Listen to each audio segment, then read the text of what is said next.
What's up, guys? This is English Grammar Explained, and this time I'm continuing to talk about conditionals, and this is a kind of how-to video, how to make sentences with conditionals. Okay, and here we have some examples, four to be exact. Number one, if you don't water plants, they die. And here we have something obvious. We all know that plants die without water if we don't water them. So this is a so-called type 0 or zero condition. Some general truths, some obvious truths, and so on. Number two, if you leave early, you will be in time for work.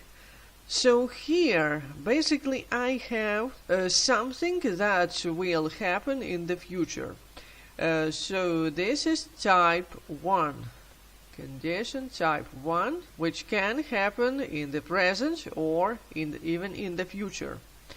Number 3, if I found $100, I would spend them all. Here we talk about present, but it's not a real situation, it's imaginary situation. This is all in my head. And this is type 2.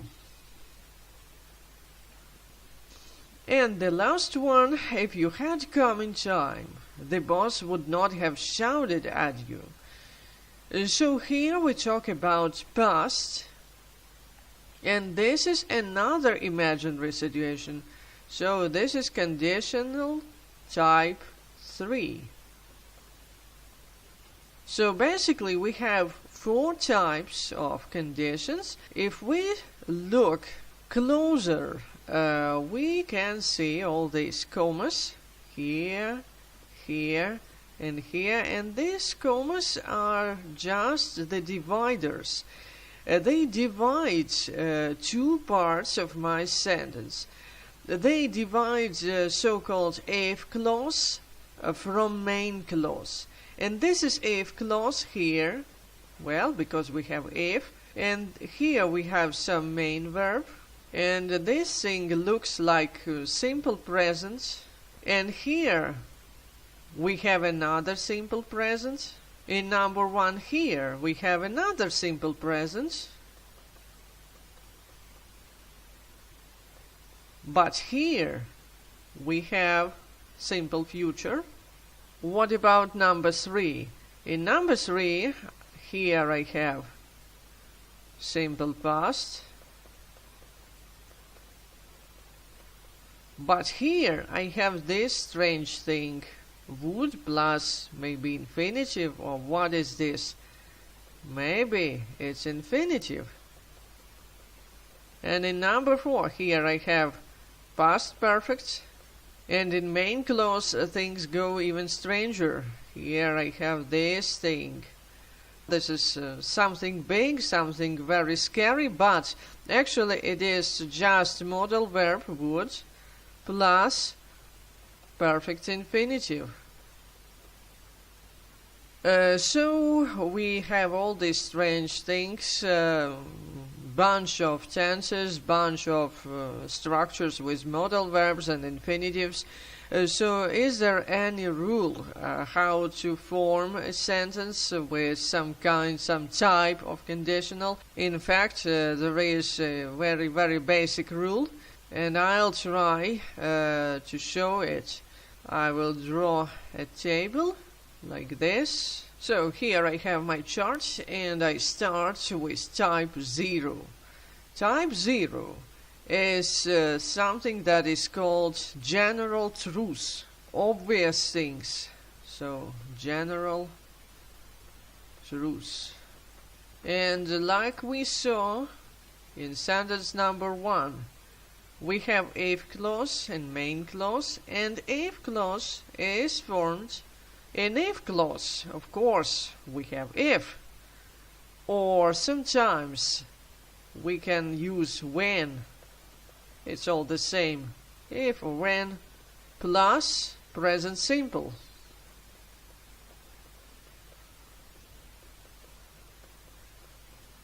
And in the main clause, we also have present simple. like this. So when I use this type 0, what is actually general truth? So what do we mean by general truth? That's something that is always true. Laws of nature, for example, laws of physics, something that is always true.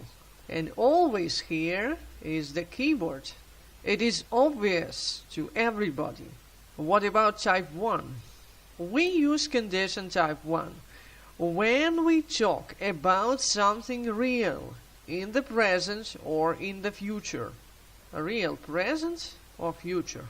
So how can we make the if clause? Just the same.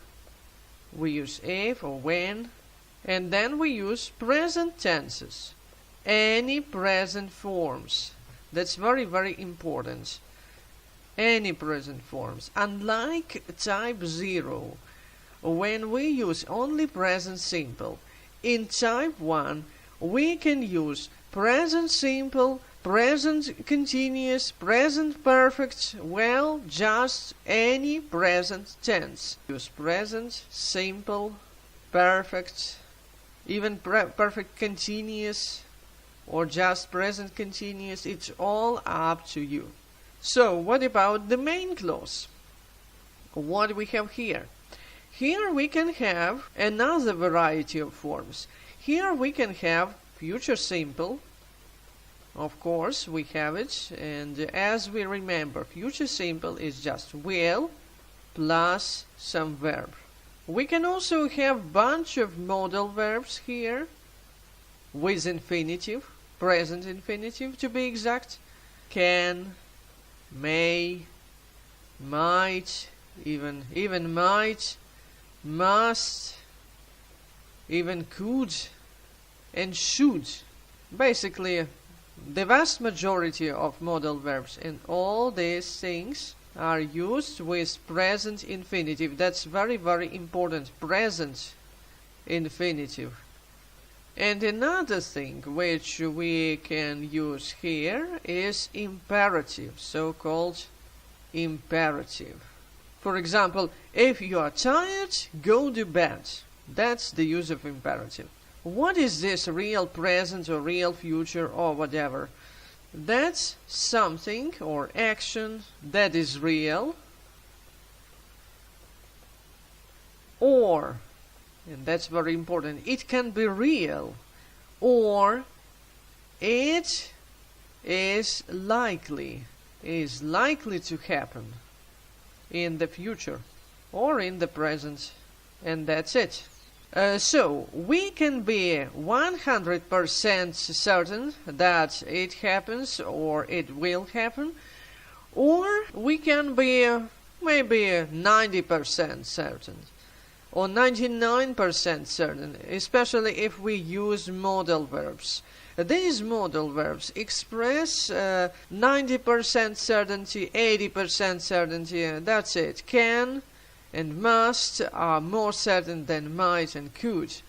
So it's all up to us which to use. If I am not certain, I use might or could. If I am 100% certain, I just use future simple, and that's it. And this is all for now. In part 2, we will see how to make sentences with so-called unreal condition, with all these past perfects, simple pasts, and so on, so on. So, that is all for now. Feel free to subscribe, to like or dislike, to share or whatever. Thanks for watching, and see you in the next video.